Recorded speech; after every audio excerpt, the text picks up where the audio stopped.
Welcome everyone to today's Sheep Connect New South Wales webinar. And our webinar topic today is breeding for improved fly strike control, and our presenter is Jeff Linden. My name is Fiona MacArthur and I'm a coordinator for Sheep Connect New South Wales. Sheep Connect New South Wales is your AWI funded extension network. We aim to deliver key information which is relevant, timely and credible via various methods of delivery. Our key delivery staff are Megan Rogers, who is our project manager, and myself, a coordinator based out of the New England. We are changing to keep you up to date. We are aiming to stay agile in our delivery methods to keep information regularly available to you. You can join our network. It's free to join at www.sheepconnectnewsouthwales.com.au. Also join our social media discussions at Sheep Connect New South Wales on both Facebook and Twitter. Our webinars are still our main delivery platform at this time, and we are still delivering you weekly webinars. You can catch up with all previous webinars through our website, and there's an events section on our website page, and you can register and download any of our old webinars to watch. Also join the Sheep Connect New South Wales podcast. It's time for you. Simply search Sheep Connect New South Wales on iTunes and Spotify. And also new to Sheep Connect, we've had two so far, are our Q&A sessions. These have been really successful, and we're looking forward to bringing the third session to you shortly. A little bit of housekeeping before we get started. After today's webinar, you will receive a short survey. We value your feedback, so I thank you in advance for filling it in. And also this webinar is being recorded. So if your internet gets a little sketchy or if you have to sign off from us, don't worry, I will email you out the link this afternoon, so you will be able to download the webinar recording at any time to catch up. All attendees are in listen only mode. If you can't see this control panel, simply click the red arrow and it will expand for you. From here, you can ask questions of Jeff, and I encourage you to type them throughout the presentation. Simply enlarge the question pane and type your questions in, and we'll have ample time following today's presentation to answer all your questions. I'm now going to launch today's poll question. I only have one for you today. You worked hard last week on my poll questions. So launching the first one for you today is, what is your industry role? Producer, advisor, non-government, advisor, government, education and other. The poll questions give us feedback that you can interact with the platform, and therefore I'm confident you'll be able to ask questions of Jeff as we go through. It's also really helpful for Jeff to know who's signing in today, so he can help target his presentation for you all. Votes are just stabilising now, so I'll close that poll off in 3, 2, 1, and I'm going to share the results with you all on screen now. 48% are producers, 5% advisors from a non-government capacity, 10% advisors from government, 0 from education, and 38% from other. So we're now ready to begin today's Sheep Connect New South Wales webinar. So I'll get Jeff to unmute his microphone now, and I'll share his screen. And while we're doing that, I'll just give you a little bit of background on Jeff. Jeff is AWI's Project Manager of Genetics and Animal Welfare Advocacy. He attended Roseworthy Agricultural College for 3 years and completed a postgraduate diploma in financial management at the University of New England in 1980. For 5 years, Jeff managed the Trangie Agricultural Research Station and ran the Fleece Management Lab. Jeff held the position of Livestock Operations Manager for the Twynham Agricultural Group for 11 years before joining AWI back in 2007. At AWI, he has been the Project Manager for Genetics, Breed Strike, Sheep Health and Welfare. So I hope you all enjoy today's presentation. Welcome to the platform, Jeff. Thank you very much, Fiona. And thank you very much for joining the webinar today. So just, Fiona, can you see my screen now? Is that working well? I can see your screen. If you just click on your screen, I'll activate it and you'll be able to move through your slides. Right. So today the topic is breeding for improved fly strike control, and I'm going to quickly cover off a little bit about an overview on breech strike, a bit of its history, then look at the causes of breech fly strike, some of the consequences for breeding for low wrinkle and low dag, talk about establishing some targets, both the ASBV targets and the phenotypic targets, the targets that you need on farm to minimise fly strike.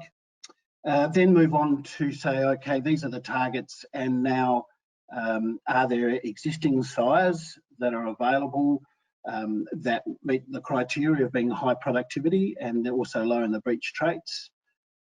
Also then just quickly check on whether the sires in the MLP are also reflecting some of the outcomes from the search.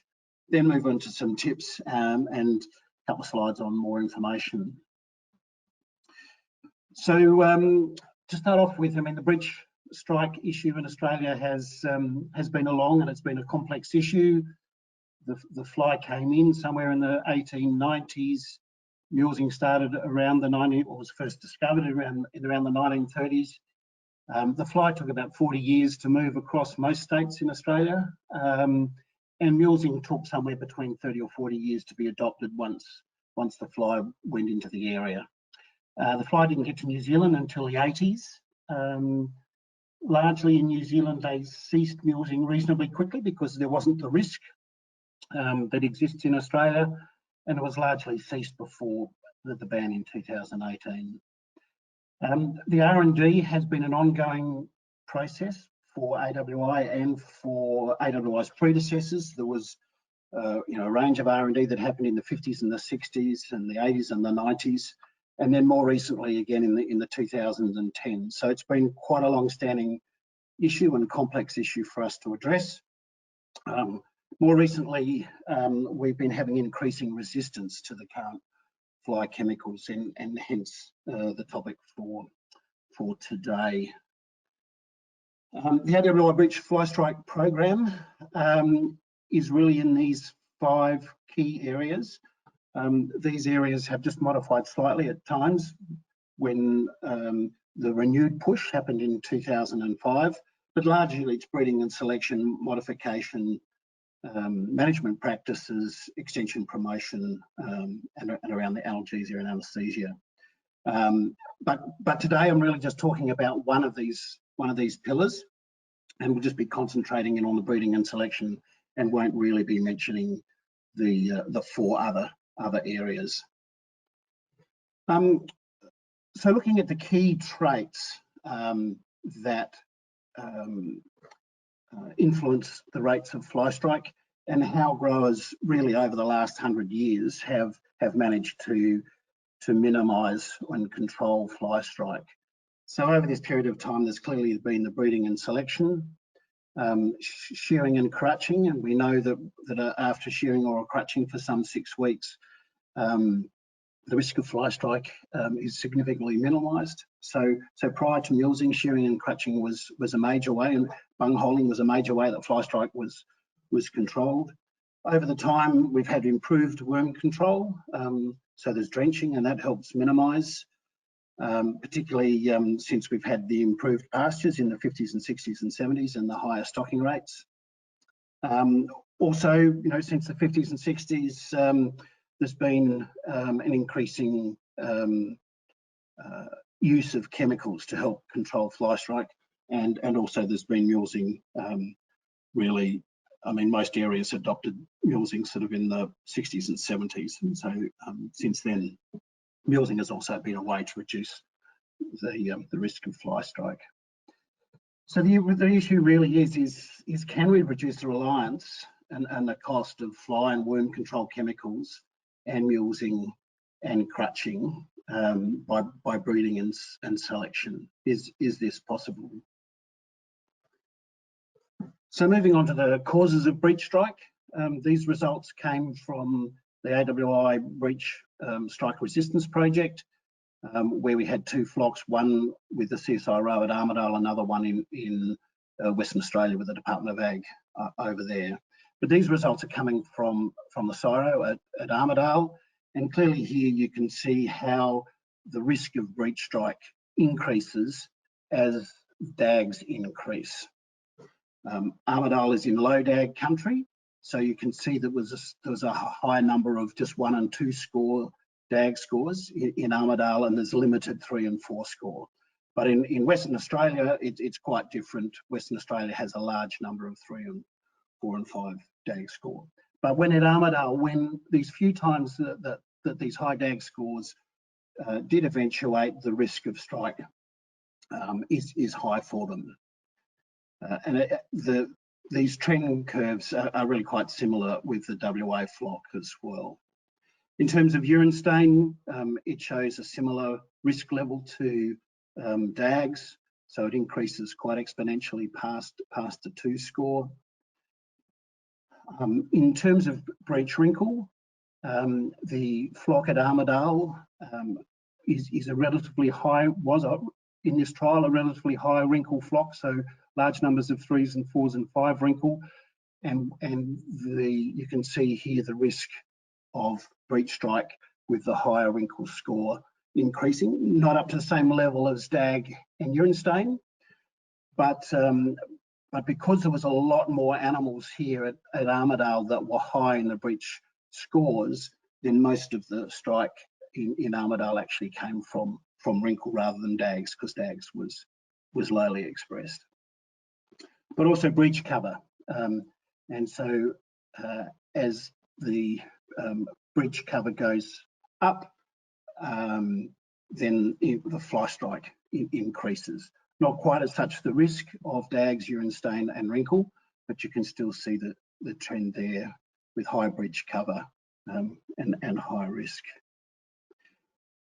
This figure is from the WA flock, and here you can see the incidence of breech strike increasing as wool colour increases. So here, as wool colour increased, it was associated with the risk of breech strike. What we also had out of Western Australia, where there was a greater mix of poles and fully horned animals. Here we can see, as there was the fully horned animals, the risk of fly strike increased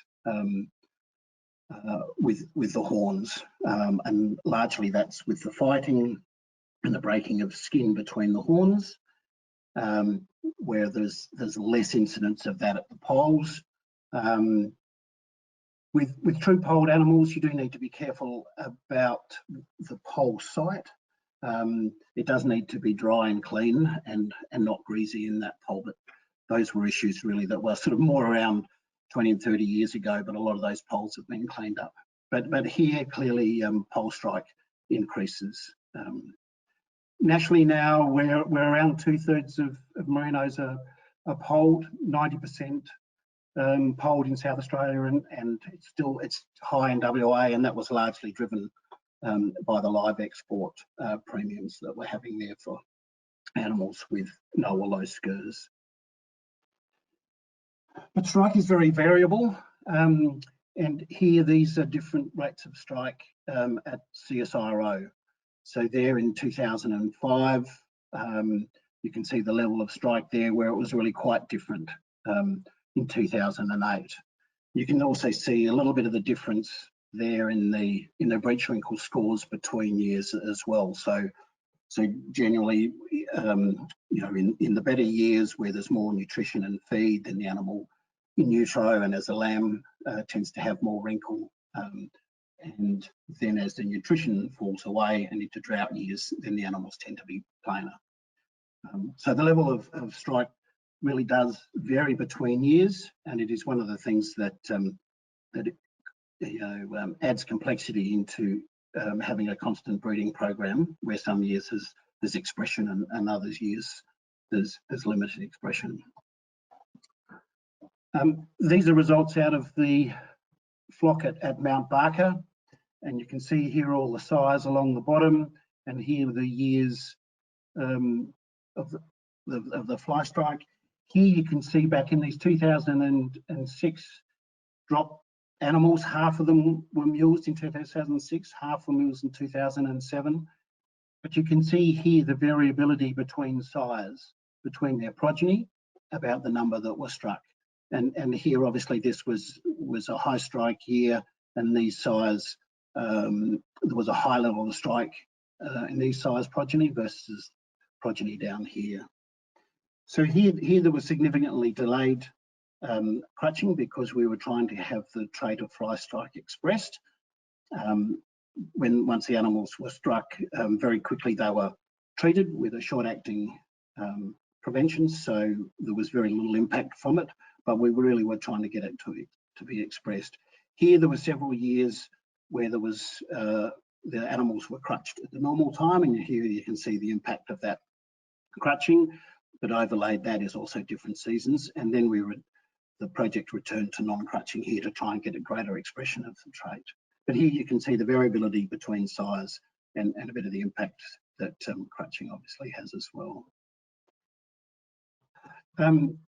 These pie charts are showing the variation in breech fly strike. So here in these years, a large amount of the risk of fly strike was due to wrinkle. They were lower dag years over there. And this red bit here is sort of the level of unexplained fly strike that wasn't really due, we couldn't really explain it due to wrinkle or stain or dag. So here in the ewes, a large part of the variation was explained by these breech traits. However, over at the same time at these rams, we had a large level of strike that we couldn't really bring back to these risk factors. So there's differences between rams and ewes. There's also clearly differences between seasons and between environmental regions. So sometimes you'll see these pie charts changing reasonably, but nonetheless, overall, it's these breech traits that we know are the significant causes. The unexplained variation we're still trying to look at, but haven't had a great deal of success in finding these as yet unexplained traits. But really, we're focusing in on these breech traits, the traits that we do know about for this presentation. What we also did in the trial, and these are back to the CSIRO site, for the first 5 years in the trial, we had a control line where it was the rams were randomly selected and the ewes were randomly selected. Here in the commercial line, the sires were specifically selected for low breech strike risk, and here in the intense line, both the ewes and the rams were selected for low breech strike. What happened here between the difference between these lines is here the mules control animals had ended up with about the same level of strike as the intense selected unmulesed. So clearly breeding had a significant factor there over that 5 years that the intensely selected unmulesed had the same level of breech strike as the control mulesed. Now, it's important to note here that in this 5-year period, we really were almost single selecting just for breech strike. And so we brought in outside sires that had really quite low breech wrinkle. But a lot of these sires hadn't been bred in a really high rainfall, summer rainfall area. And the consequence of bringing these in and making this actually happen was these animals in the intense line, although they ended up with low breech strike, they ended up with a large amount of body strike. And so when we moved into the next phase, we had to go in and take and class out a lot of these animals that, even though they showed that breech strike, we could reduce breech strike considerably, they ended up with a significant amount of body strike. So this is part of the difficulty that we have in fine wools, is finding low wrinkle and low dag animals suitable for the fine wool and summer high rainfall areas. At the CSIRO flock, the early couple of drops were mulesed. And then later on in life, what we're able to do is we went back and said, well, those animals, if they had low breech trait scores, and they were mules, what level of strike did they have as breeding ewes in 11 and 12? And here you can see the animals that started off with low breech strike scores and the mules had very low levels of strike compared to these animals that were resistant, that were unmuled. So here we see the impact of mulesing, but here we also see the impact of susceptible animals and not susceptible animals. So clearly here, resistant animals that were mulesed really had a major impact in terms of the level of breech strike in those animals. So clearly the breeding and the mulesing really did limit the risk of strike, and so therefore limits the need for fly strike control. So a lot of the research has shown that if we breed for these lower breech, dag, urine stain and cover and wool colour traits, we can reduce our reliance on mulesing. We can reduce the reliance on fly chemicals, and we can reduce the reliance on crutching.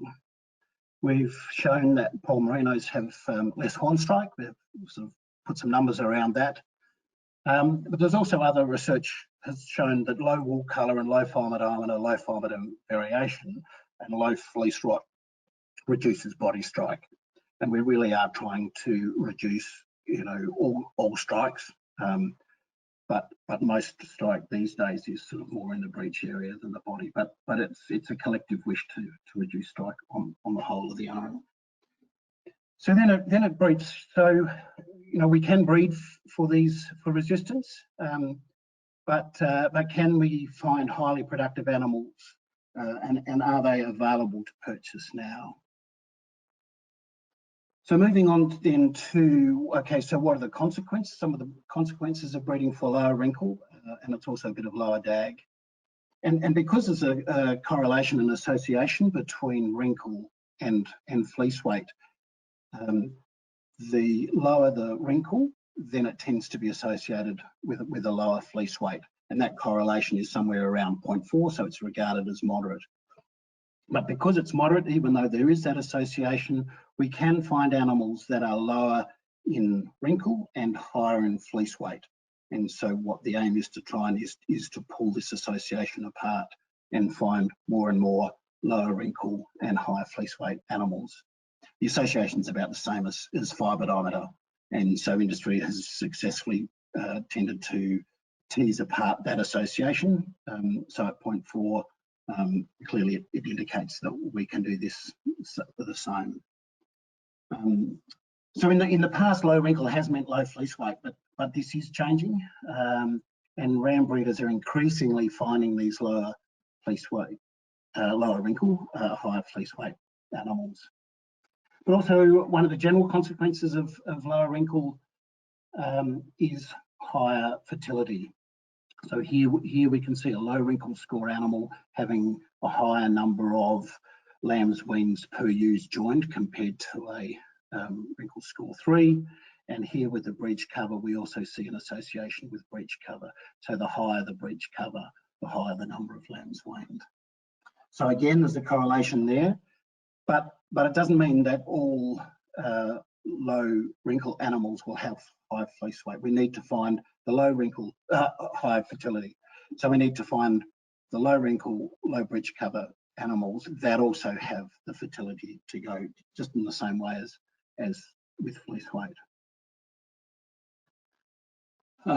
So we know from the breech strike, fly strike flocks at Armidale and also at Mount Barker that we really are looking for wrinkle score 2 or less, dags 2 or less, urine stain 2 or less, and breech cover 3 or less to get the risk of fly strike low.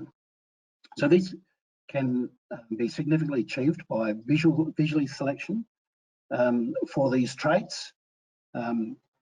But as the number of traits increase in our breeding selection program that are antagonistic, so we have an antagonism between wrinkle and fleece weight. We've got an antagonism between fleece weight and fibre diameter. We also have one between worm egg count. So as worm egg count tends to go down, dags tends to go up. So we need to pull that apart as well. So with a number of antagonistic traits, it does tend to help to have a bit more data around to help with the visual selection, and then to add on some new technology into what we can do visually. So trying to set up some ASBV targets for breech wrinkle, and we know the target on farm, the phenotypic target, is 2 or less. And so we're looking at, okay, what ASBV for wrinkle will produce a animal that is 2 and less in terms of their breech wrinkle on farm. And here we have the environmental influence here. So we know in the higher fleece weight, higher wrinkle country, we're needing an ASBV around the -1 to produce 2 score and under on farm in those high wrinkle, high fleece weight country. And then we also know that we've got regions across Australia that are lower fleece weight, lower wrinkle country, and often a breeding value of -0.3 will be sufficient to breed you animals 2 score and under. And these targets I've set, you know, with a lot of discussions with non-mulls ram breeders, but also talking with commercial wool growers. But these are very much a generalisation, and each grower really will need to set their own targets. It's relevant to their management, to their sheep type, and to their environment. So these are just really general rules of thumb. In terms of DAG targets, if you're in low worm and low DAG country, then DAGs are rarely expressed. Or they're not. It's not a genetic thing. It might be more of a seasonal thing, a green feed thing. So in terms of actual selecting for genetics, if you're in low worm, low DAG country where the trait's not expressed, then clearly you can have a lower target than if you're in high worm and a high DAG country where you're going to need to put greater selection on DAGs. So these are the targets. Now these targets are tough for fine wool merinos, particularly in high DAG country, and I'll talk a little bit more about that in the coming slides. So it really is a matter about individual producers setting out about what their targets need to be, what their breeding value targets need to be, what the phenotypic targets, what they actually get back on farm, and can we achieve both production with high welfare as well. So to tease that question apart, the Merino Select system does provide us the data where we can present objective data. Breeding for improved fly control, a lot of that can happen visually, but in this system, to be able to give you the evidence here over a webinar, I'm needing objective data to provide you. And so there's about 120,000 animals each drop. This is Merino Select. So these are the average of those 120,000 that were born in the 2018 drop. And these are the average production targets. So the fleece weight, adult fleece weight was about +13 compared to 1990, which is the base year. So +13%, 1 micron, -1 micron is now average, -19 for WEC. Breech wrinkle for the breed average is -0.2 and DAG is -0.1. The top 10% for fleece weight is +25%. The top 10% of these 120,000 animals is at -0.8 and DAGs is at -0.3. So that sets a little bit about the benchmarks here, and clearly we're trying to breed animals that have these sorts of fleece weights with these sorts of wrinkle. Can we pull this correlation apart and achieve both? So to see what size were actually available, I went on to the Merino Select web search, and everyone is able to do this. And I went in and I asked for size, more than 15 progeny, and looked for it to be ranked in the Merino Production Plus Index. So here there were 2,641 sires, and this was the average performance of the top 10 of those sires ranked on index order. So here you can see the highest 10 on index were higher on the wrinkle and the dag, but they had, you know, pretty good fleece weight here and for, you know, pretty good farmer diameter. So that's the top 10. As in the search, I put increasing pressure on wrinkle. So I started to cut out the high wrinkle animals progressively through each individual search, and you'll see then the number of sires fell that met that criteria. But here are the average figures for the top 10 animals under each of these research criteria.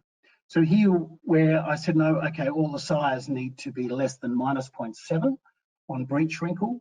We went from 2,600 sires down to 350 sires.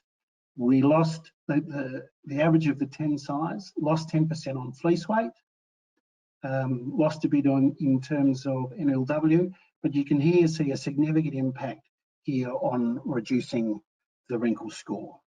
And here we also had a relatively small fall in the index. The big thing here is the fibre diameter went up considerably in the search functions.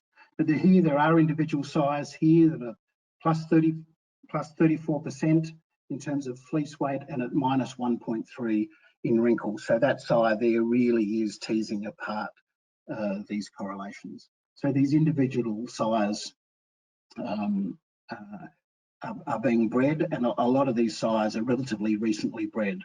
So you can really see the momentum that's now starting to happen amongst these ram breeders that are really pushing fleece weight, wrinkle, and to a certain extent dag as well.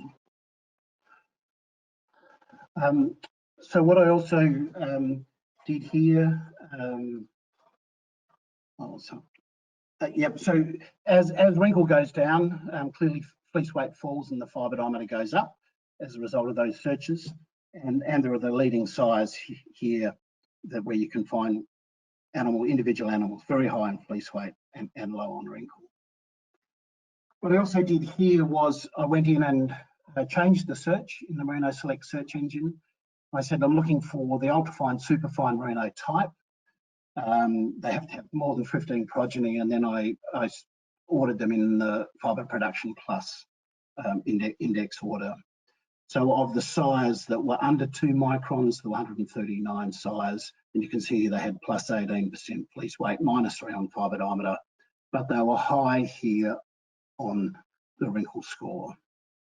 And as I tightened up the requirement for low fibre diameter, fleece weight fell, but it was quite difficult to find to get a significant reduction here in the wrinkle score. So the wrinkle score stayed up and DAGs largely stayed the same. So it's currently hard to find ultrafine and superfine high indexing low fibre diameter sires with low wrinkle.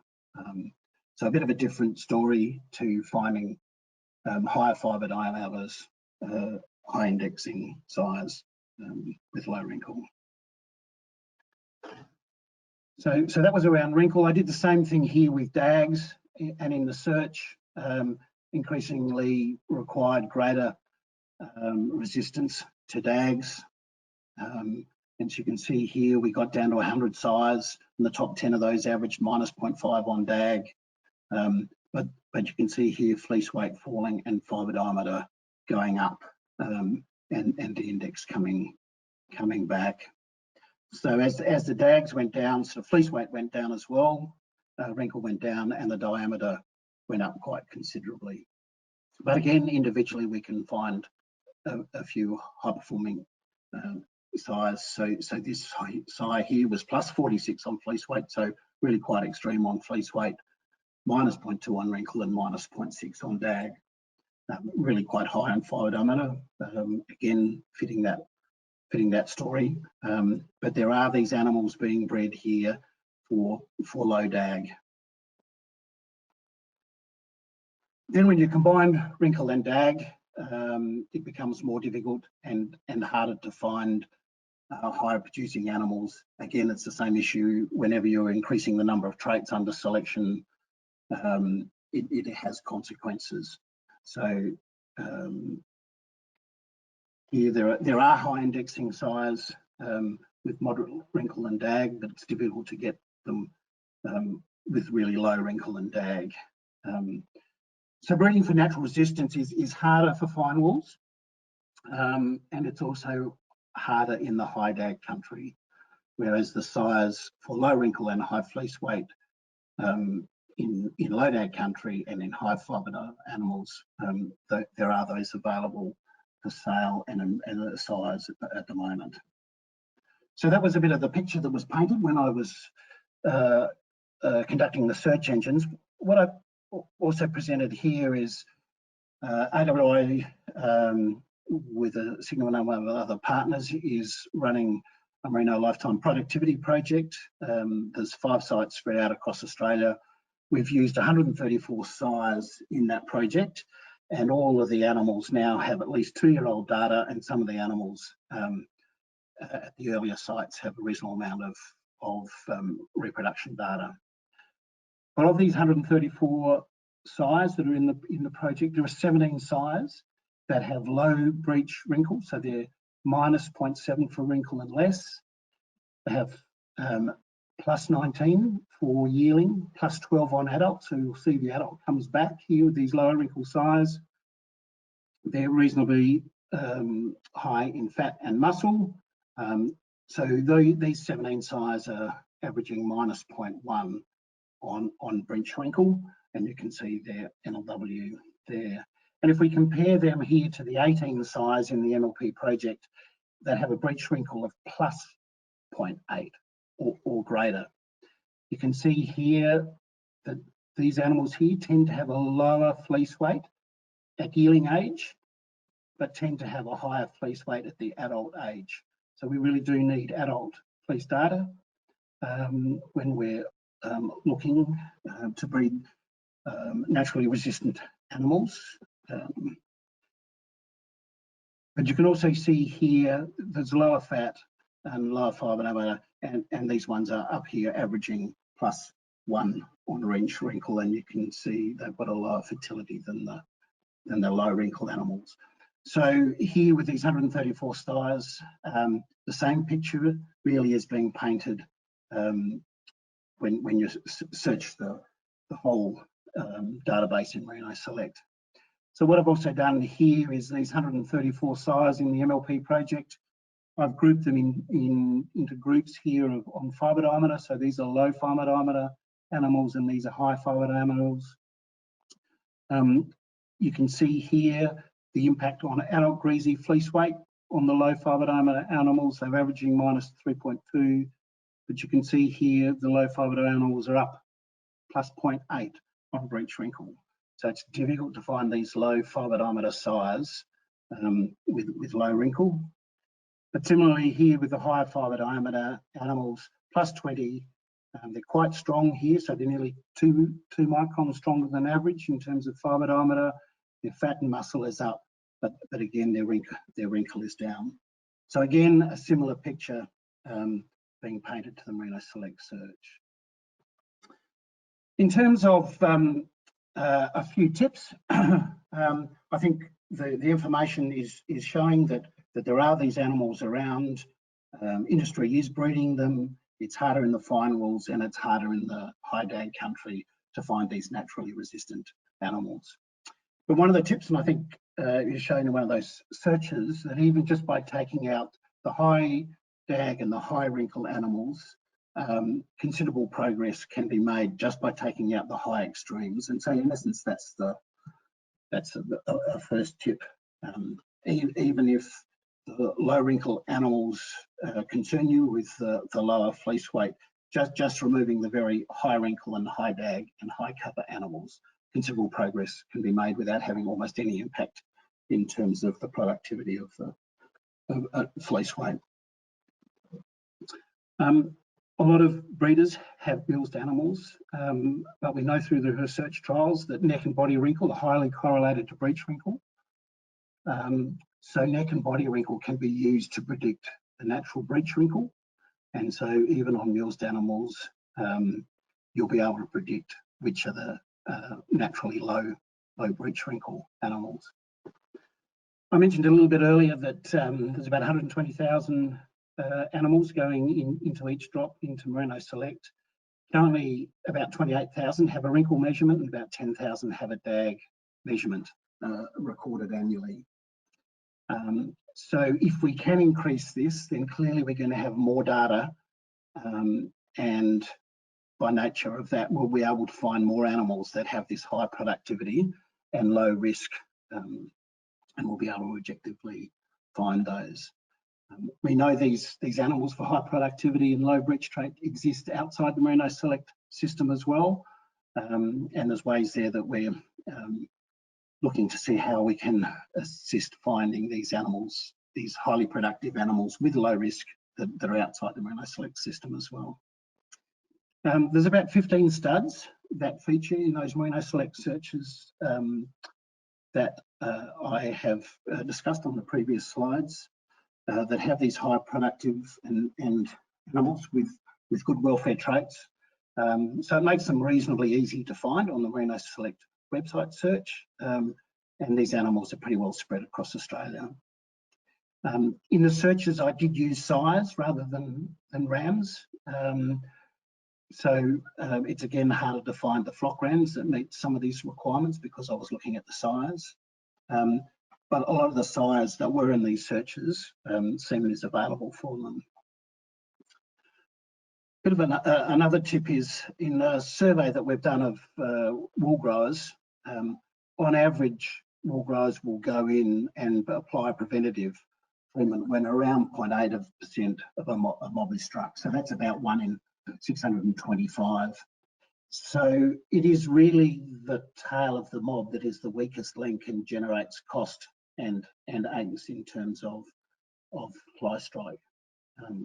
But it also points to why every sheep in the mob needs to be 2 score or less for wrinkle and DAG, and that's not the average, because it's the real weak link there that often dictates then whether the cost of an extra fly prevention chemical is applied to the mob. There are a reasonable number of breeders who don't have ASBVs, but recently MLA has released the DNA flock profile test, and that's a really good way then of benchmarking a flock that's not part of the Merino Select system, and the details are there on that website, and the 4 DNA providers are listed there that you can use. It's important to look for the fleece weight data. So for people that are collecting, if they're part of Merino Select, to look for the fleece weight data, look to the adult ASBVs, because I was able to show in those earlier slides how sometimes yearling ASBVs can be a little bit misleading to the adult figure. So ideally, you look to those RAM suppliers who are collecting adult data, but if they're not collecting adult data, then at least they're classing at adult ages as well, and that they're also collecting good objective data. So if you are about to lose some fleece weight in going down this track, then you're relatively confident that you're also having a line of animals that you're getting a lift in fertility. With low wrinkle sheep, most strike happens on the tail. So in the Daphne flock at Mount Barker, they were low wrinkle. 90% of the breech strike was on the tail. At the CSIRO flock, that a high wrinkle flock area, was 90% of the strike was on the breech. So therefore, tail docking at the correct length and using the correct technique is important when you've got low breech wrinkle animals to control the breech strike that then happens on the tail. A short joining improves management flexibility and reduces risk. Fly strike is quite repeatable, so it's important to cull every animal. And irrespective of whatever your breech wrinkle scores or DAG scores are, every 0.1 reduction reduces the risk irrespective of where you sit. Now, obviously the reduction in risk is lower once you're at the low scores, but even at these low scores, every little bit helps. While progress can be reasonably rapid in higher fibre diameter animals in low DAG country, if we're looking to reduce reliance on chemicals and crutching and mulesing in fine wools and in high DAG areas, these are the type of scenarios that can take 2 to 4 decades to achieve. It's really important if you're looking to reduce your reliance on chemicals, crutching and mulesing, is just don't stop doing those things. Overwhelmingly, it's plan, and think it well through. These are some photos I just quickly put together. One of the things that we're looking for is more animals that are being recorded for these breech traits and for adult fleece weight. There's the visual score guide there with a link to that shows a whole array of visual assessments and visual recording, and it really is adopting these and adding these traits in and adding adult fleece traits in that is going to allow us to increase the rate of genetic gain in these types of animals. A little bit here for more information. So there's the flystrike latest page on the AWI website. Specifically areas there about sheep breeding. There's also other sections about the other pillars that I spoke about earlier on.